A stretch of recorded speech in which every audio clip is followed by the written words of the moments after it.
Hi, everyone. I hope that you're all doing well in the digital universe. As always, coming at you with your monthly market update. So, housing prices did continue to trend upwards in our market for the fifth consecutive month in a row. And this was predating the most recent Bank of Canada interest rate hike. So, we will get into that a little bit later in the video. So, the headline from our board is, sales to new listing ratio keeps conditions balanced. So, we've been talking about that a lot, how months of inventory, that is my personal favorite stat. I know that you guys have heard me talk about that a lot, but really that is such a great snapshot of what is happening in our market. And from the president of our board, quote, higher lending rates have impacted sales. However, lower inventory levels are preventing the market from becoming oversupplied and are likely contributing to some recent monthly gains we are seeing in home prices. Obviously true, less supply, houses go up.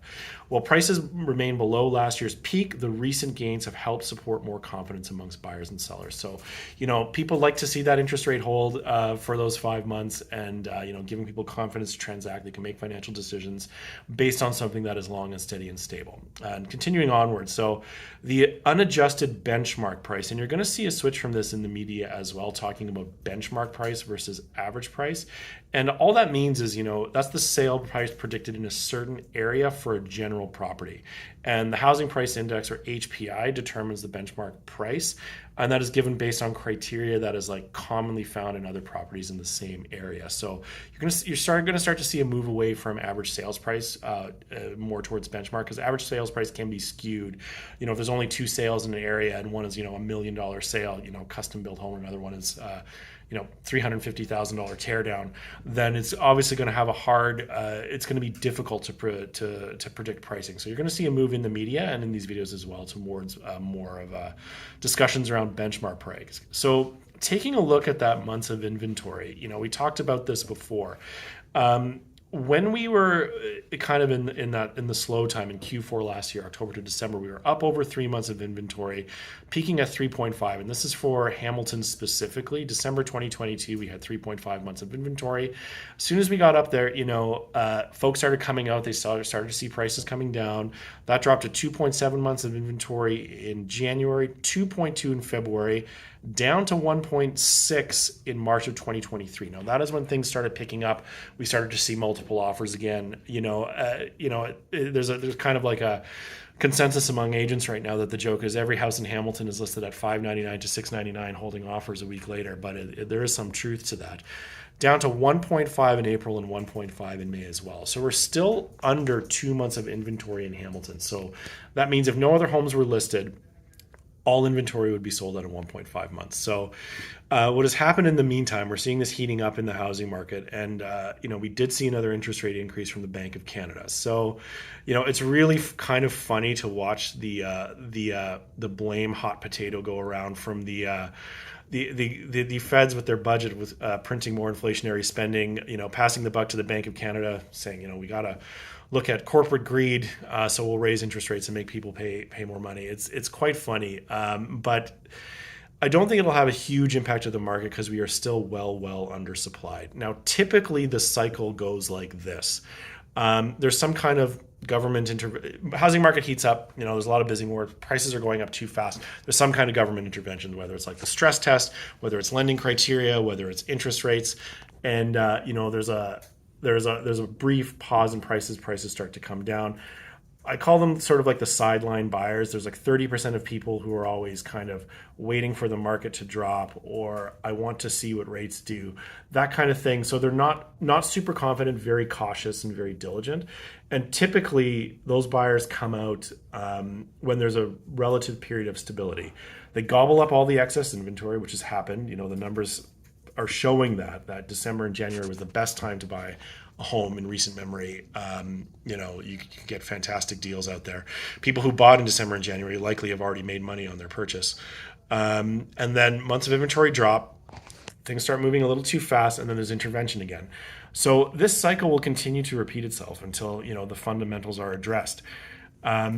I don't think we're going to be going back to a low interest rate climate anytime soon. But people are always going to need a place to live. Housing is always going to be valuable, and people are being forced into housing because their money is buying less and less and less due to inflation. So this is sort of like what I would call like the pullback cycle. People are like, my money's not making any money in the bank. Let's get it into a real asset. Let's get it into real estate.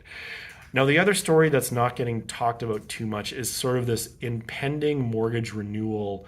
Um, I don't want to call it a bubble, but let's call it an event in 2025, 2026 when it will start.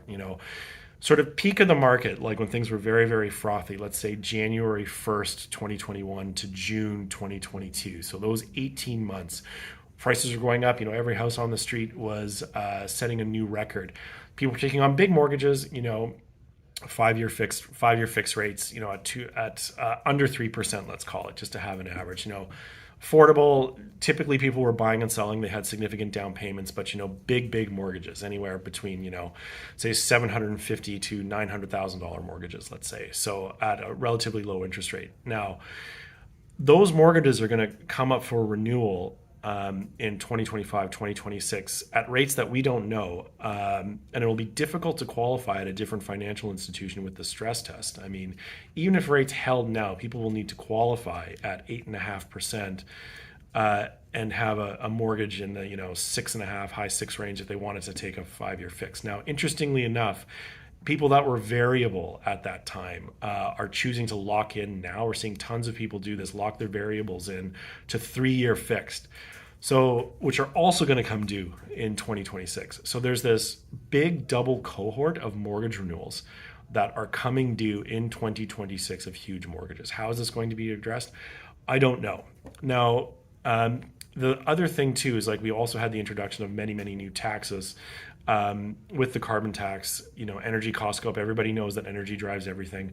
If it costs more to bring things to you, that cost is going to be passed on to the consumer. There's other taxes coming down the line. So where is all this money going to come from? I am not too sure. So we live definitely an interesting time. So what does this all mean for the housing market? People are always going to need a place to live. And until we get more supply, housing will all be valuable. Thankfully, our builders, are very highly capitalized. They have cash on hand, but it is difficult to find financing for new projects, right? A lot of this is done with construction loans, so with high interest rates. It's very difficult to make those profitable. Labor costs are high, material costs are high. All of this stuff contributes to the cost of housing. So, hopefully we see a radical increase of supply and incentives to get more product to market. It is very difficult to build in Ontario. It is much easier in other jurisdictions. So back to that little tangent there. So what does this all mean for folks? If you're doing a buy and a sell and you're in the same market and your financial situation hasn't changed and you're not over leveraged, it will be pretty manageable. There are some good opportunities. I do think whenever an interest rate increase is mentioned, it's a great opportunity for buyers to get out there and get deals, because especially if the house has been sitting for 30 days or more, you will save on price. Definitely you will. For sellers, you definitely want to be competitive. Make sure that your house is priced correctly. If there's 20 houses in your neighborhood that are all listed at $599 holding offers, maybe zag a little bit. List your house 5% less than your target price and hope to generate multiple offers. So I hope you found this informative. As always, if you have any questions about your current situations, feel free to reach out, ask us any questions. And if you are concerned about your finances or your home or these looming mortgage renewals, this double cohort, start planning now. It's never too late. It's never too late. It's never too early to start planning. Talk to your mortgage professional. Say, hey, are there any prepayment options that we can do? If I put an extra, couple $1,000 a year on this mortgage, what does my renewal look like? Anything. Have that conversation. Get comfortable with having financial conversations with your financial professionals. If you're not happy with where you're at, upgrade your network of service professionals. Look at people who are accomplishing what you want to accomplish, and ask them who they're working with, and see if you can get some answers, get on the path to prosperity and protecting yourself and your family. Anyway, hope you're all doing well, and let me know if you have any questions. DM, Stone Tablet, Carrier Pigeon, anything works, and we look forward to seeing you all soon. Bye for now.